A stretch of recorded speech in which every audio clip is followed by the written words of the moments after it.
Mike Marcil, you are a software coach at the Nexstar network and you are a ServiceTitan Certified Provider. I am so excited to have you on the show. You have helped so many people make the most out of ServiceTitan. You really know your way around software and really how to look at it and figure out how contractors can make the most out of their software to leverage their technology to build an incredible business, and especially a business that aligns with Nexstar's values and all the things that they find important. I have so many questions for you, Mike. But before we even get into those, I'm going to kick off this podcast the way I do every single one, which is ask you, how did you get into the trades? Well, thanks, and I really appreciate that, and I definitely appreciate the opportunity to kind of share my story as well. So, getting in the trades, I had been in two other industries previously. One my father had been in, and then the other one my brother had been in. And the one that I was in with my brother started bottoming out in the mid 2000s, and I found myself as the sole breadwinner for our family of six. So it was a family of eight with six children, and my income suddenly had a massive change. It went from doing pretty okay down to about $300 a week before taxes. And I mean, I'm not talking like 1974 money. I'm talking, mid 2000s. So, make matters worse, I had bought a house, in the early part of the 2000s and found myself upside down in that. And like a lot of people, I was looking at these big enormous debts, and the income wasn't there. I ended up, embarrassingly enough, filing bankruptcy, but I didn't. At the time, I had to provide, and I didn't know what else to do, and I was walking 2 miles to back and forth to work every day, and that gave me a lot of time to kind of think about what I was going to do to help our family survive through that. And it was some tough times, but as you know, some of the toughest times teach us the best lessons. I was lucky enough to catch an ad in the paper that said HVAC sales, no experience necessary. So I definitely didn't know anything about HVAC, but I did know something about sales. So that kind of got me curious. And at the same time, I had applied to be a CSR at a company called Mass Mutual, which was right around the corner from where we lived. And it was a big corporation. And, it had all the typical things that college bound people would want, right? So I had college. I'd actually gone to college 3 times and had a degree, and I applied there, and I figured, oh, I could get in there and retire and do um, the big corporate thing. And I remember my wife looking at me and saying, "There's no way you're going to be a good corporate soldier. You need you need the space that allows you the freedom to think and grow." And that's how it happened. And that was, gosh, almost 17 years ago now. Wow. So that HVAC sales job, I imagine, panned out. So how did you even get into there? What was that like? That was awesome. I had a really great experience. I ended up with a company called Service Experts. That's kind of where I got my roots, and I learned everything about the business from the metrics that were needed, the reporting that was required, and I really took a liking to, not only the sales side of things, but also like building price books. I remember that clearly because when I didn't have a call, I was pretty much a workaholic. So I was always looking for things to do. And in sales, even though I did decent at sales, I always struggled with report because I had a large family of six kids. So I wasn't like your typical dad where, I was vacationing all the time or I was hunting or golfing. So I didn't have any of those kinds of hobbies. I liked working. And so I think I overcompensated the report thing by just like building these massive spreadsheets and making price books, and that led to me being able to help out other members in our district, which ran from Maine down to Philadelphia, all the way up to Buffalo, New York, And I was going around helping other centers build price books and helping their sales staff, learn some of the things that I had brought into the industry because I came from a different industry and I had some professional sales training. So that was an amazing opportunity. And from there, I ended up getting promoted in short order and ended up moving to Buffalo, New York with my family as a general manager. Dang. So you took the sales experience from your previous industry that you worked in. You basically started in sales and HVAC, first job within the trades, and you just found yourself really wanting to work and do a good job and applying all of these sales skills you knew to the price book. And you were helping other contractors also build out their price book. That's right, right? Yes, absolutely. Yep. The presentation, the way you presented to it. I remember the other industry had said, guy that we used to follow, his name was Joe Verdi. And one of the things that used to hang in our bullpen where the sales guys would be, it said, sales are won or lost by a few words, not a few dollars. And that was just a huge thing that always stuck with me. So I was always practicing. If my kids end up listening to this, they will remember all the hours that I spent role playing with them and teaching them how to ask different questions to get different answers out of me, and how to control a conversation and things of that nature. So, some really good memories there. That's awesome. So you relocate to Buffalo, New York. You're now, and at this point, you're working as a GM, correct? General manager, first time GM, super excited. They moved our family, they got the red carpet out, moved us to Buffalo, New York. And back then, I remember it was it was 2010. And I remember telling my wife because we really wanted to go down south where it was warm. I'm originally from Massachusetts. So when we got the call to be a general manager and they said Buffalo, New York, my wife kind of looked at me and said, Buffalo? Like that's where all the snow is. And I remember promising her, I'm like, don't worry about it. We'll do 2 years just because that was kind of like the run that people did in that organization.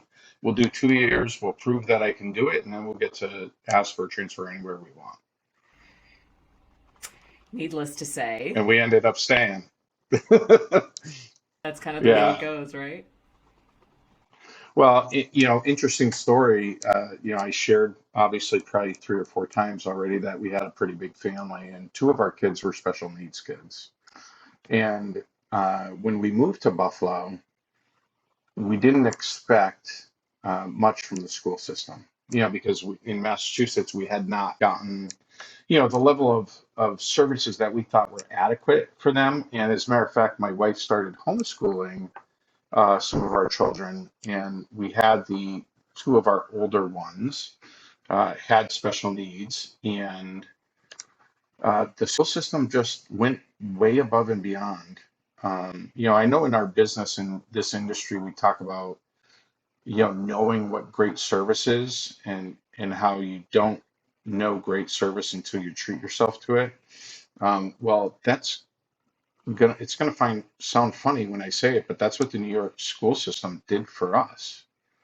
And they did so to a level where, um, you know, I just I just kind of came to the conclusion, not by myself, but with my wife, that we'd be idiots to move because we were giving our kids uh, kind of like that service call. When the customer says yes to the repair, you have a customer that already said yes, or do you go run another, maybe?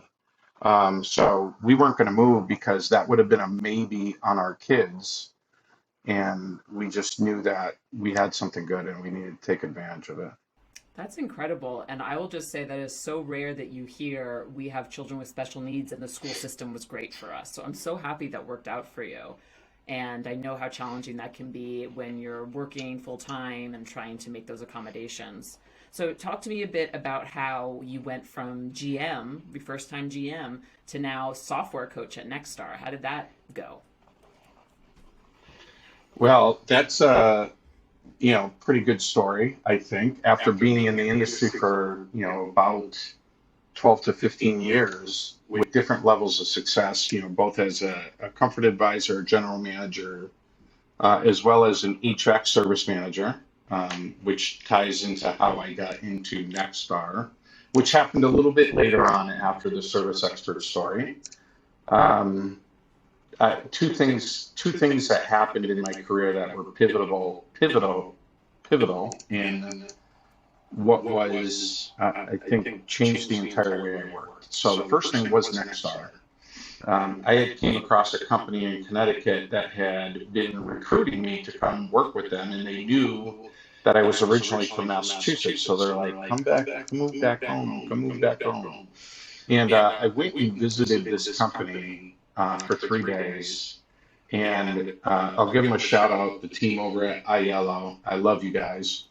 Um, I went out there for 3 days, and I can just remember being completely floored because I had learned everything about reporting, metrics, the numbers that we needed to hit, and all the processes that we thought were important. But the thing that I didn't learn, even as a GM, was culture and intention and purpose.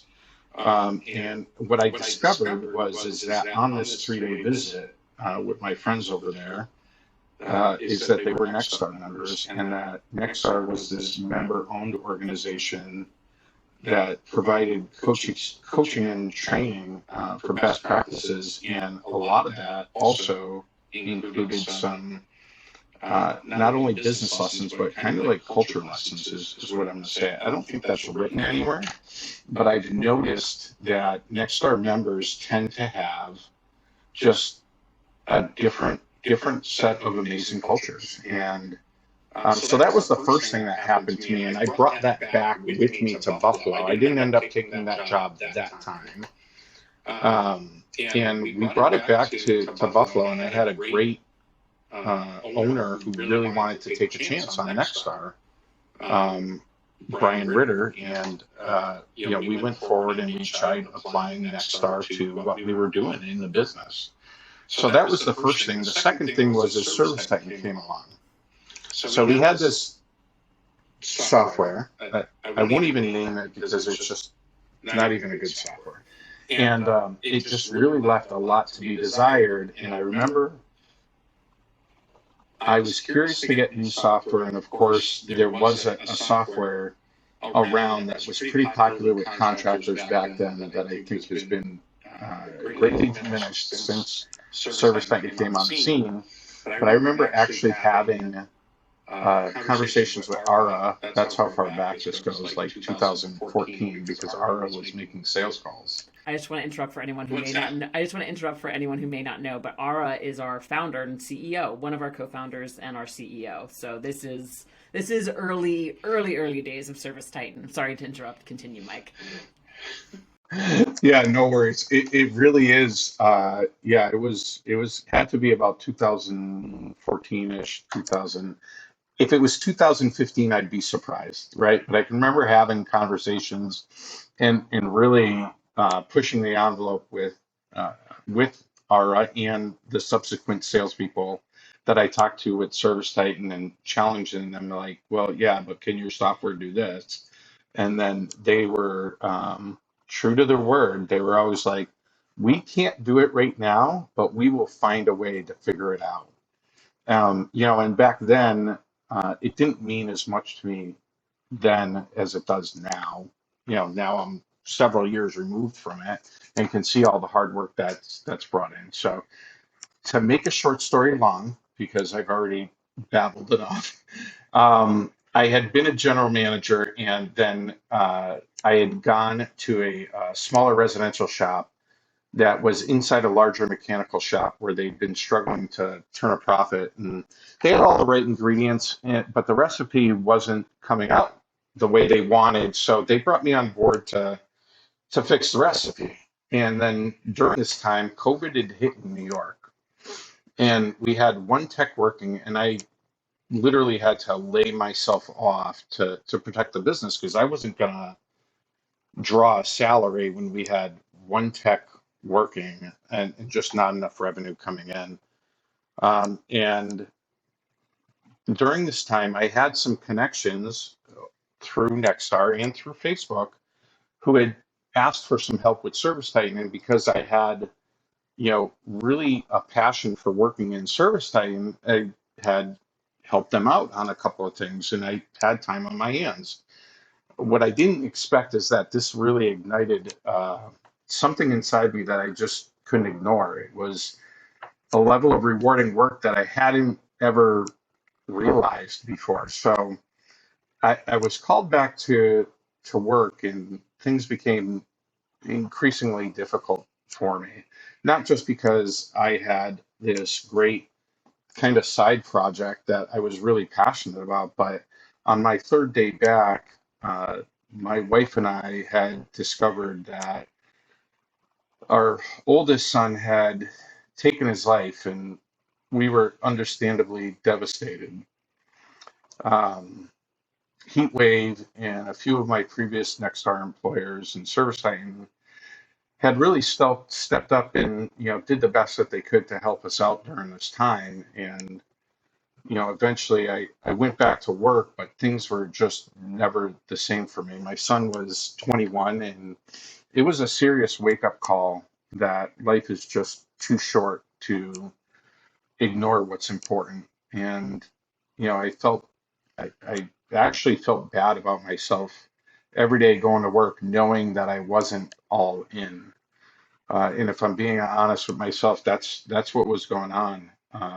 I just didn't want to do it anymore. And I remember I had reached out to Stephen Bush over at Nexstar, who's our talent recruiting coach, and I had bounced the idea of being a software coach off of him, as well as had conversations with Kathy Nielsen, who you know very well, who's been on the show, and is very beloved by ServiceTitan users out there. And at the time, neither were really ready for me at that time. So I decided to go out on my own and start just doing it. So with the help of two gentlemen, Brian Ritter and Tom Howard, which also Brian Ritter's a Nexstar member. So some people know him, especially if you're in the Buffalo area. And Tom Howard, if you're in any type of Facebook group, everybody knows Tom.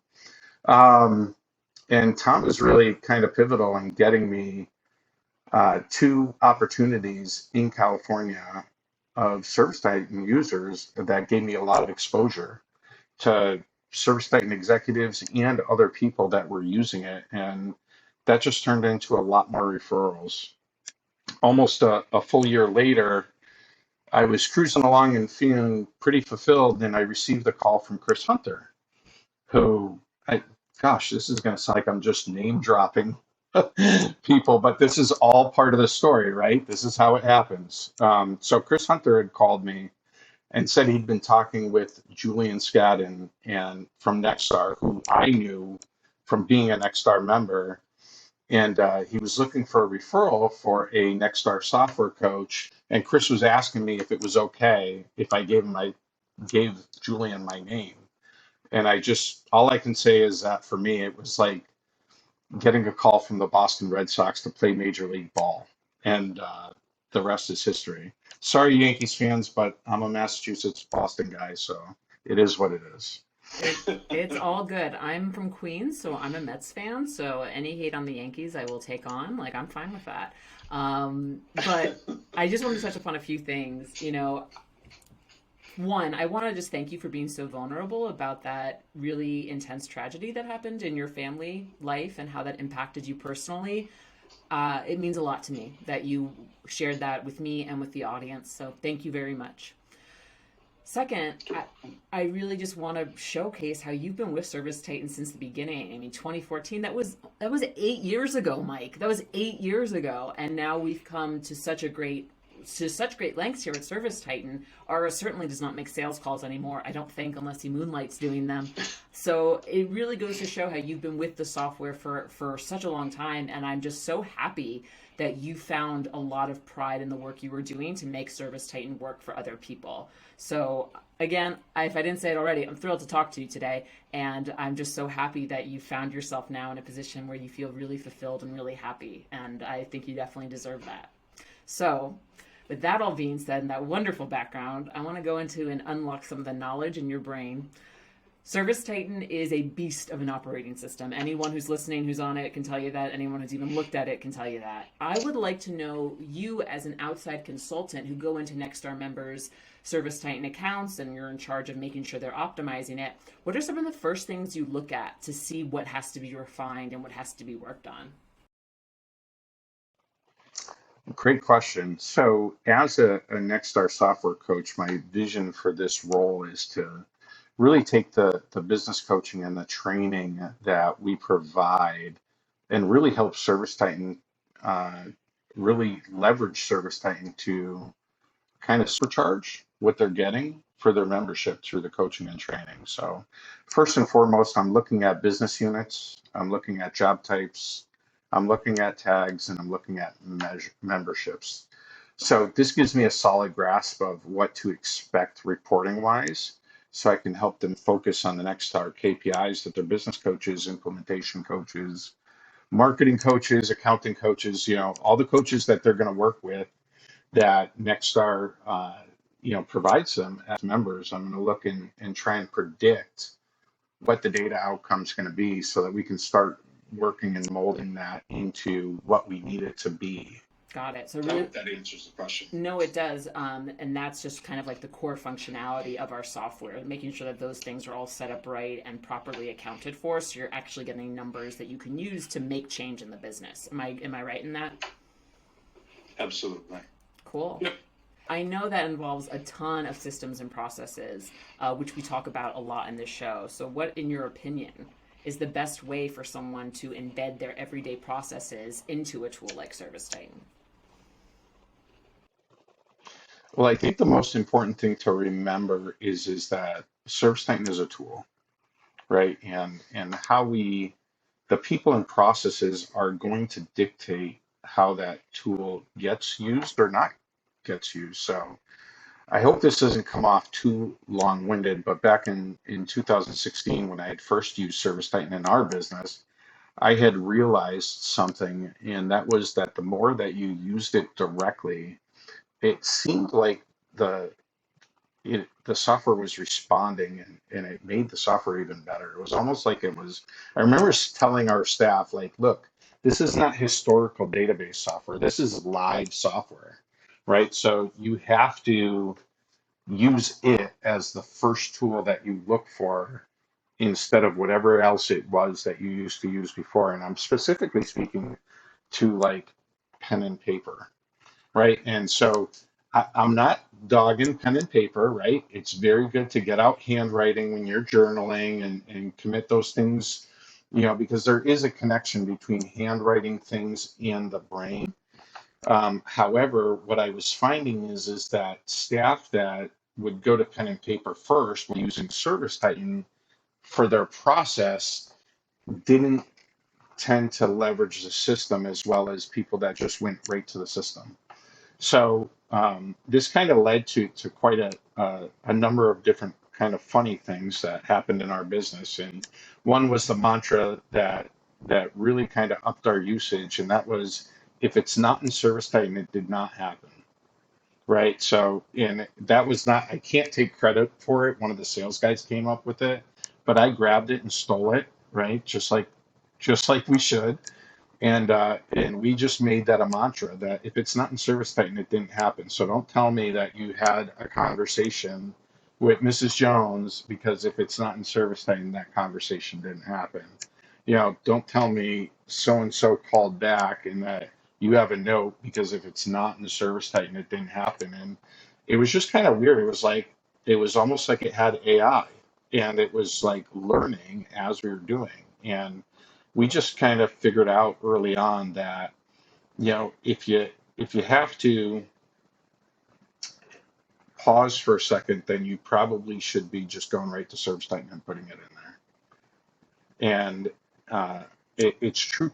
transparency when you commit to using it first before grabbing your notepad.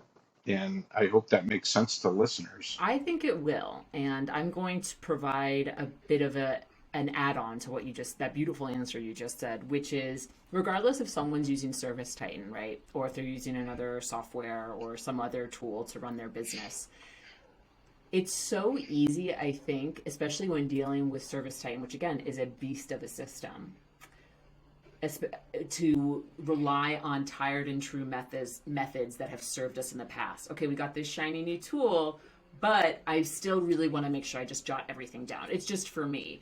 And what I hear all the time from coaches, especially like Kathy Nielsen, it's like, no, just use the tool. You have to really push yourself to get out of that comfort zone and to use it. And just like you said, the more you use it, the smarter it's going to be, the more data you're going to have, and the more insights you're going to have. So as a coach who works specifically in this, what are some things that you share with your clients to make sure they kind of get out of that zone? Say like they recently got ServiceTitan and they're still using pen and paper, they're still referencing an old system. Like what do you say to them to encourage them to just take the leap and just go with ServiceTitan all the way? Well, it's funny you bring that up. I'm currently in a hotel room and about to do an on-site with TR Miller. So looking forward to that. Even though I'm not sure when they'll hear this, they'll always remember that I was in Chicago when we recorded this. So just a shameless plug for TR Miller. But last week I was at McAllister in New Jersey, and they were doing, it was doing an onboarding for ServiceTitan. So first time coming live, and I got a room full of people that have been on the same software for, gosh, over 10 years. Right. So you want to talk about having embedded habits and ways of doing things. And really the trick is just it's a mindset. And the mindset was I remember a room full of installers and we're meeting because they'd never used an iPad before. And it was just kind of driving home through asking questions about their journey. Right. So in the first part of this podcast, we asked about my journey from getting into HVAC, going to general manager, and then ultimately realizing my passion. Well, when I asked them about their journey, the only thing that was consistent in that, and this was the point that I wanted to drive home to them, is the only thing that's been consistent has been change. Yet it's the one thing that we're all afraid of, right? So people like to stay in their comfort zone because they don't want change. But if they took a minute to pause and think about where they're at now compared to where they were at, in some cases 5 years ago, 10 years ago, and in other cases 5 minutes ago, the only thing that they can count on is change. So just really helping them pack that in spending the right amount of time of helping them to get to that conclusion is really helpful to say, hey, the world changes all the time. I mean, it's 2022 and we've just gone through a 2-year pandemic. Change is the only thing that you can do. So, there's an old saying, because don't get it wrong, I'm not that old. I might look old, but I'm not that old. But the old saying goes, evolve or die, right? So, and that's what I try and do. But I try and meet people down where they're at. So when I go into the on-site with TR Miller, what they're going to learn is, I want to sit with the CSRs. I want to sit with the dispatchers. I want to sit with the install coordinators. I want to see the technicians. And I really want to understand what their process is so that I can put it in a context to them that makes sense, right? Because if I just go in there with a canned speech of, hey, this is how you use ServiceTitan, and that's it, right? I use something called, I talk a lot about the 4 daily habits. But if I just go in there and say, here's the 4 daily habits, and this is how you have to do it, see you later, then I would have a very low success rate, and I would not get anybody that would believe in it and follow it. So I have to kind of understand their point of view, what their process is, and then walk them through that door with them so that they can understand what the bigger picture is, right? for them, because I think sometimes people just need to understand the why instead of just being told, hey, A, B, C, D. Don't ask questions, just get it done, right? We've got to help them. We have to understand where they're at, and we have to help them understand the why. I 100% agree with you. And that was a perfect intro into my next question because I want to know about your daily four habits. I want to know the ABCD of daily four habits. But I think it's always helpful to share this stuff in a I agree with everything you just said is I think it's good to share like the daily four habits in an umbrella term, but when you're working with clients one on one, point of view, perspective, share the why. These are all things that have come up on this podcast so many times, and it's really what you need to get into if you're going to foster change. So, that being said, tell me what the daily four habits are and why you encourage your clients to adopt them.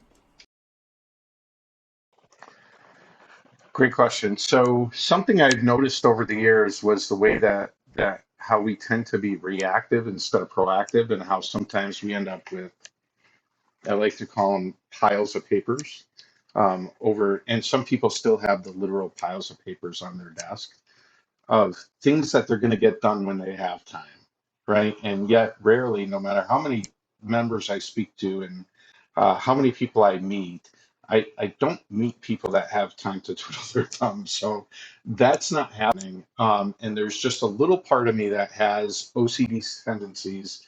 And I believe that a clear mind just gets more done efficiently. So I coach that there's four areas in service time that things like to pile up and become unmanageable pretty quickly and reduce the usability of these areas to get clear information on what's going on in the business. So, when done daily, it's small, manageable piles that can provide clarity for everybody in the business. And I mean, who wouldn't want that? I mean, ServiceTitan is the perfect tool, it provides that transparency. However, when they're not done daily, it becomes overwhelming and then it takes away from the overall experience. And I promise I'll get into what they actually are. But I just want to make a note that I'll tell you the first one. The first one's the job tray. Okay. Now, a lot of listeners are going to be going, what is the job tray? But I will tell you that if you're in dispatch or CSR management, it's probably the place that you've nicknamed the abyss or the black hole or the Bermuda Triangle, because it's that place underneath the dispatch board. It's 11 tabs that actually can be a tool to help you manage the business and get some clarity on the activity that's happening right now or isn't happening right now in your business. So, so job training is the first daily habit, and the reason why that's important is because we spend a lot of money marketing to people, and I think that's one of your passions, if I'm not mistaken, is marketing. And so the average cost to make the phone ring, and we have all these opportunities, and it just kills me to go down in that job tray and see unassigned jobs or scheduled jobs that are 30 days old. And it only goes back 30 days, but usually what I'll tell a member is, if I see something with a date 30 days old, you've got a much bigger problem. And then we go into the search menu and look and see what they have. And I know, one member last week, they had 600 scheduled jobs in the past, right? So this is exactly right. I'm looking at your face and saying that's how I feel times 10 is like what are we doing? And they don't know that they can use that and that there's a method to managing that. So the job tray is the first one. Next one is the purchase orders. So I know a lot of people they're going to be a mix between the old purchase order system or legacy purchase order system. And then they've got the purchasing and replenishment module, which if you're listening to this and you look at the top of the black menu bar at the top of your service line, it's either going to say purchasing or it's going to say inventory. And regardless of whether it says purchasing or inventory, the purchase order screen can be a good indicator of how our accounts payable are doing and how our receiving is doing, because it can be a tool literally that when the truck backs up to the warehouse, you can go to the receiving list and have real clarity on exactly what we should be expecting. And again, just another place where I find one of these digital piles of things backed up. So, I try and be a little bit humorous, although they probably come off like corny dad jokes.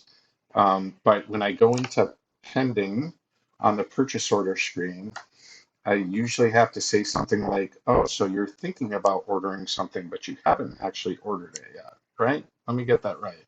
We've got 1,322 POs in here that, we might order if we think about it. So it's just kind of helping them do that. So, some of the first screen, the job tray is kind of accounts receivable, right? In a way, because if we're uh, there have been a couple of times, and I think one of the members that's probably going to listen to this, who is not an Nexstar member, but it was when I was doing it on my own. I think we found $8,000 of unbilled work that was like older than 6 months old because somebody clicked reschedule and it sat in the job tray and nobody noticed. And it was unbilled work.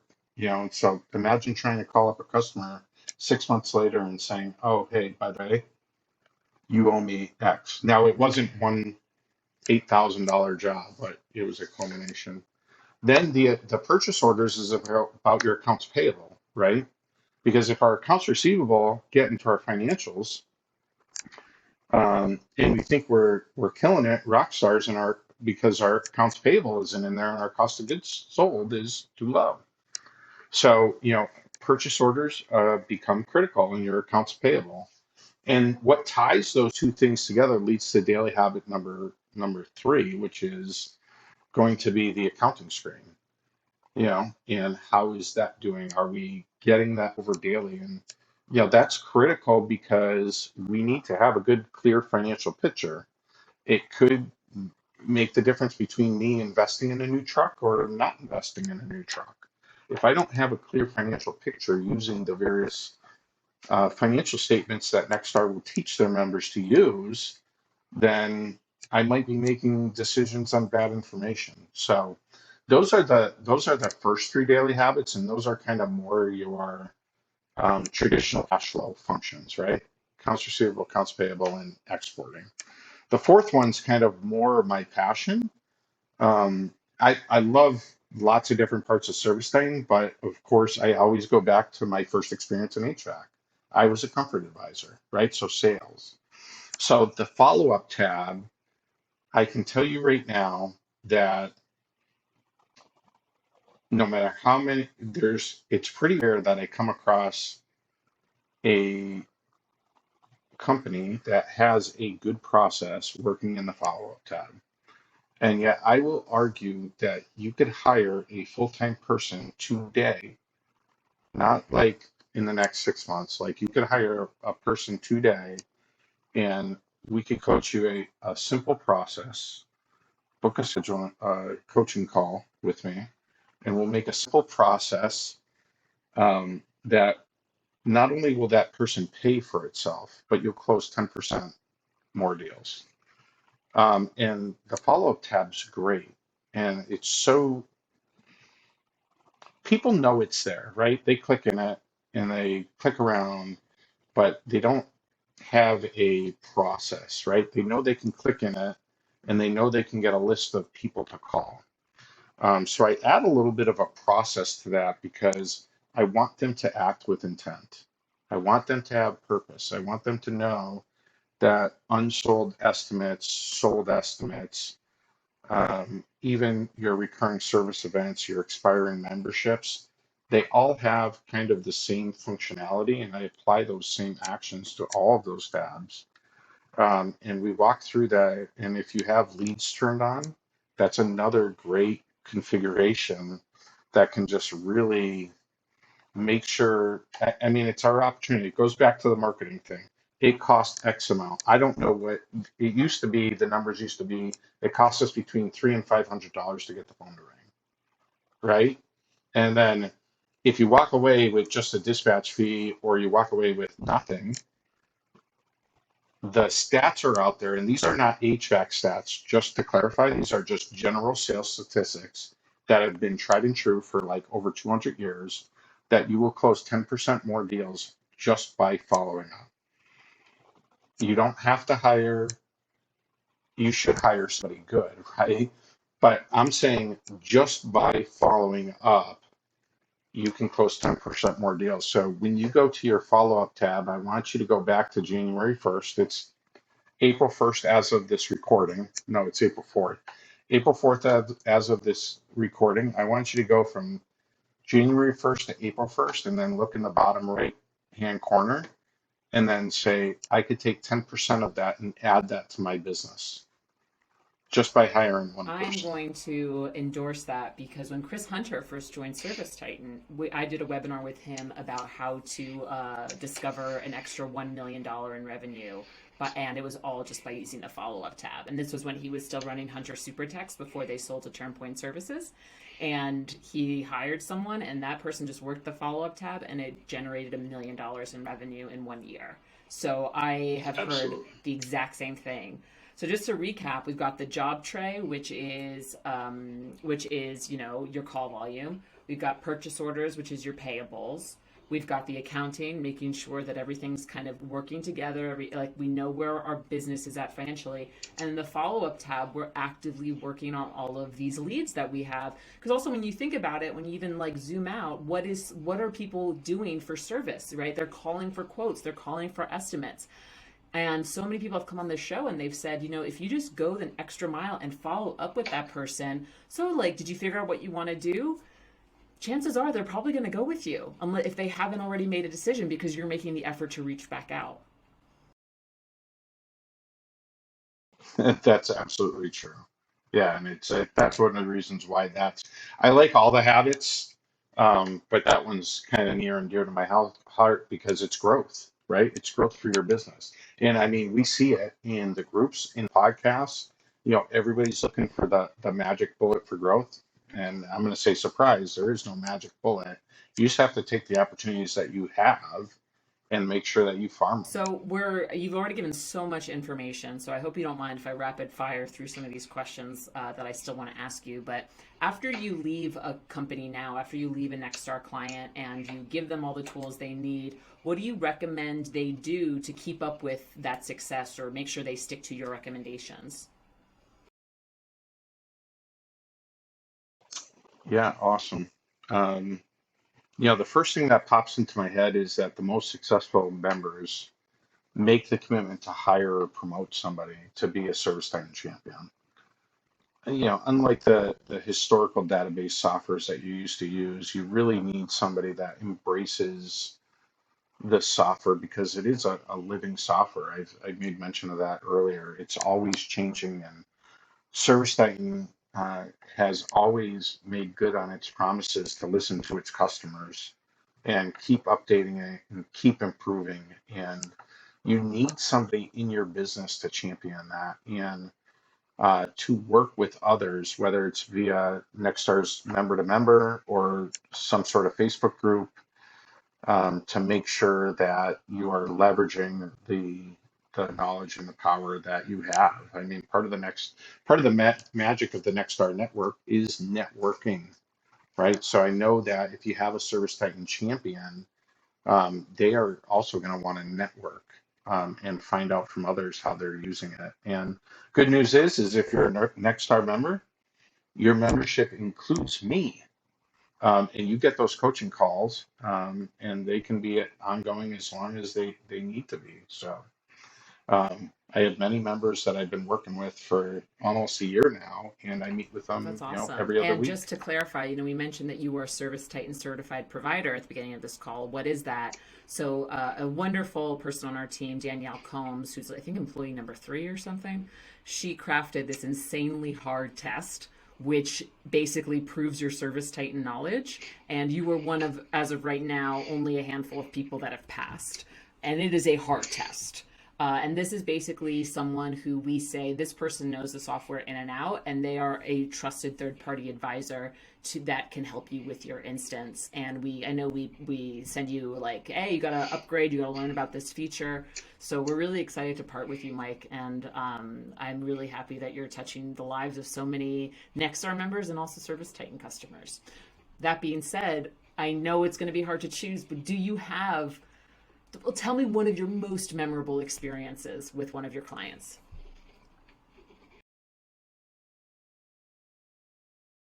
Yeah, that really is a tough one, and this one's definitely going to be a little more personal because they're all memorable for different reasons, and the relationships that get built when you go to a member shop and work with them, they're just they're valuable. You learn from them, and they learn from you, and it's kind of a mutual thing. I'd have to go with We Care in Marietta, California. And I remember Tom Howard referring me there and telling me it was a really important onboarding for ServiceTitan, so don't mess it up. Um, and I remember feeling very humbled, excited, and nervous all at the same time. Rusty has an impressive operation there and over 100 employees, and I was pretty lucky to have Melissa Seiler, who's the controller there, and Will Fleming, who I'm sure you know is, I kind of call him the ServiceTitan Superman. What's up, Will? And had them to work alongside with and make it a success. And it led to a lot of referrals, and it helped put me on the map in this field.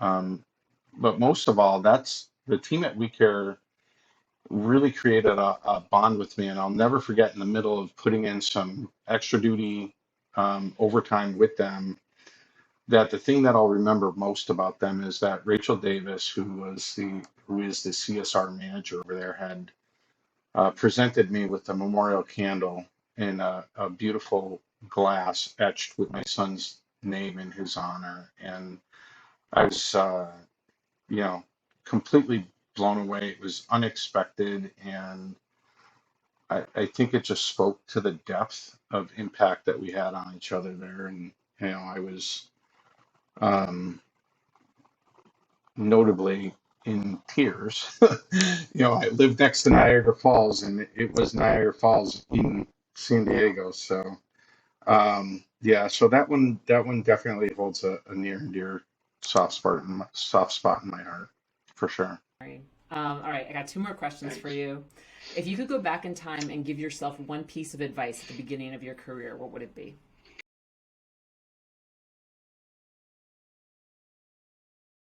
That's easy. I would tell my younger self to have more faith in myself and take bigger chances. I don't think I bet on myself often and early enough. I was confident, I knew that I could figure things out and get things done.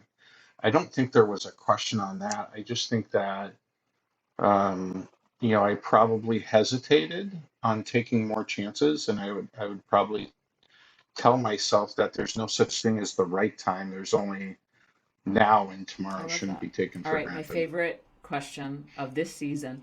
If you had to choose a song to be the soundtrack of your life, what would it be?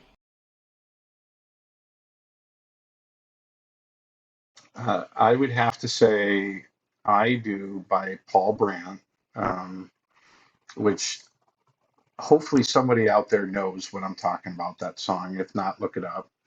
But it commemorates the most single important event in my life and my why. So you guys have heard a lot about, how I got through all these things and, different aspects of my career. But the most important thing in my why in my life is Jenny Marcil, which is the most amazing wife and my rock.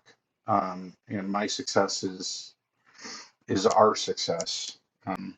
Like we always like to say to each other, Well, love that's is love. an incredibly touching way to end this very heartfelt, warm, vulnerable, and also information packed podcast. I don't know how you managed to do that, Mike, but you managed to do that. Thank you so much for coming on Toolbox for the Trades. I really loved chatting with you. Awesome. Thank you for having me, and I appreciate it, and I appreciate all that Service Titan does to help Nexstar members.